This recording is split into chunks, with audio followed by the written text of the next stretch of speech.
Get a Podcast. I am your host, the Aquarian Chancellor, and this is the podcast where I share my stories. I bring my guests on, they share their stories, and we dig into some celebrity stories, like straight from the red carpet.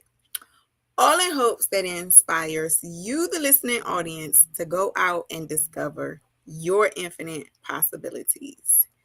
So today I'm just going to be really quick because the interview that we didn't know we needed just came through today. Now, I was late seeing it because I had a really busy day, but I was on my way home and I saw that Brian McKnight's ex-wife and son had came out to kind of clear the air and give their perspective on Brian's interview that he did. We talked about that last week that he did on Anton Daniels' platform.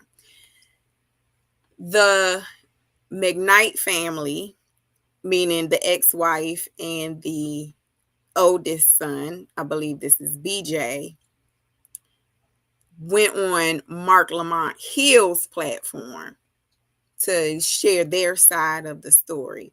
Now, I typically wouldn't have addressed it because, it's kind of like that back and forth thing. But I was listening and I thought that this would be a perfect follow up, especially, and, give a little, a little brain lesson.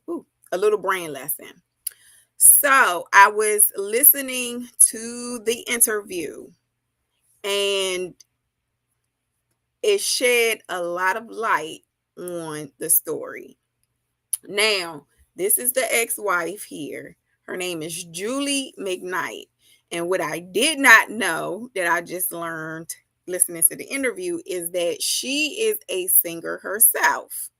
She is in the industry. She has always been in the industry. I do believe her parents kind of had some type of exposure to the industry, which was one of the reasons why Brian McKnight went to go stay with her family while he pursued his career. Okay, so this is what I mean. Like, her story gave context to a lot of stuff that he was saying. Because, listening to Brian McKnight's interview was a lot of holes. A lot of stuff just didn't make sense. So I'm so glad that I did reserve making a judgment about her because her story adds a whole lot of context to the situation. She is a performer herself.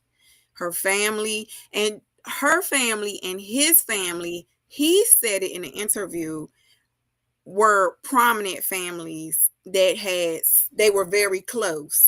Their families had been close. She also acknowledged that. So for them to have developed a relationship, it was kind of, they had been known each other and been around each other since they were children. So it was kind of like, you grow that attraction or, as you grow. So, okay, all of that, makes sense. The story about the pregnancy, she gave context to that. But I say all this to say is that she has a brand to protect herself.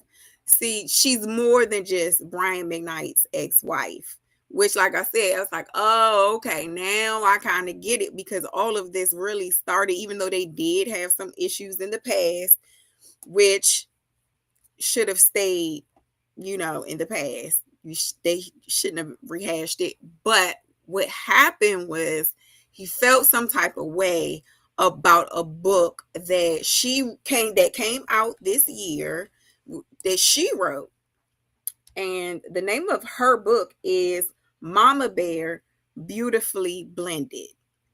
So in that book, she spoke candidly about her personal experience as his wife and, the marriage and stuff like that. We know, listen to the interview, you can hear it come from out of her mouth. But so it made sense. It's like, oh, okay, now I got the reason why he was like in his feelings. because he didn't care for what she said in her book. Now, looking into a lot of celebrity stories and doing resumes, you're developing a narrative, your personal narrative about yourself, who you are, what you do. Now, books. This is a very well used branding and rebranding tactic, because anybody, you don't have to be a celebrity, you could be a public figure, you could just be someone with a story to tell. But anybody, when you write a book, you are taking control of your narrative. Basically, we talked about that in the Lizzo story, using social media. But Julie McKnight chose to write a book to share her story, setting the narrative straight about her life. Okay, so that writing books is a very popular tactic, and it's done for more than one reason. Like I said, taking control of the narrative, but then also you want to expand your brand. Some people may not know who you are. They might go through to the bookstore and realize, I'm like, oh, who is this woman? Oh, this is Brian McKnight's ex-wife. Oh, I didn't know that. Just because her face and her name, that name recognition. So that's what it seems like. This was her. Not only is she expanding her brand, but she's also sharing her narrative. Not to mention, she also lost a son. She had a lot to talk about, and especially fighting depression and everything else. So I understand her sharing her story. And then the last thing, of course, writing a book is a major moneymaker. And then you have publishing, you have royalties that come with it. So like I said, for her, it was definitely a good brand move. And what I did not know is that her following, she's a singer, but her following is not here in the United States. Her following is overseas. So all of this stuff you would not have known unless you did your research, or you knew about Brian McKnight. Other than that, just hearing his interview, you would have thought she was some crazy woman. So I was like, oh, okay, now it makes sense. She was writing her story based on her experience as someone who is a celebrity in her own right and a public figure in her own right. So, I was like, okay, it makes sense. It makes perfect sense. Now it's clicking. In her interview, I'm not going to play it because, I put the links in the description. But in the interview, she also talked a little bit about the family dynamics, about how close his family was to, or is to, his family being close to her family and how they grew up. And it made me think about the movie that Cat Williams did with Carrie Hilson. And the name of that movie is called For the Love of Money. Now, in that movie, there was a very interesting dialogue between Cat Williams and Carrie Hilson, talking about why the church, the Black church especially, was very important to the Black community. And it really didn't have anything to do with religion. It was about business. And so if you have not seen that movie, go check that movie out. And like I said, really pay attention to the dialogue between Carrie Hilson and Cat Williams when they was in his office, and they revealed that he was her father. So that was a really good movie, but it made me think about that high society socialite type of community where we look at those things and we hear, whether it's like in the media or we call it, what is it? Yes, it's high society, but it's called tag is on the tip of my tongue. Anyway, it'll come to me. But classism have a lot to do with it. It seems as though that's how their family had been intertwined. It's right there on the tip of my tongue. I can't get it.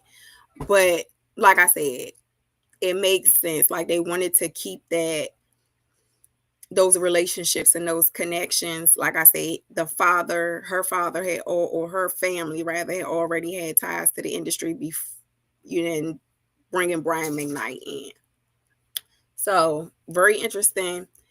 Like I said, she had a chance to clear up her side of the story. Of course, the son was very passionate and was expressing himself. I didn't finish it, but I thought it was a great interview. I'm at the part where they're starting to talk about the son that had passed.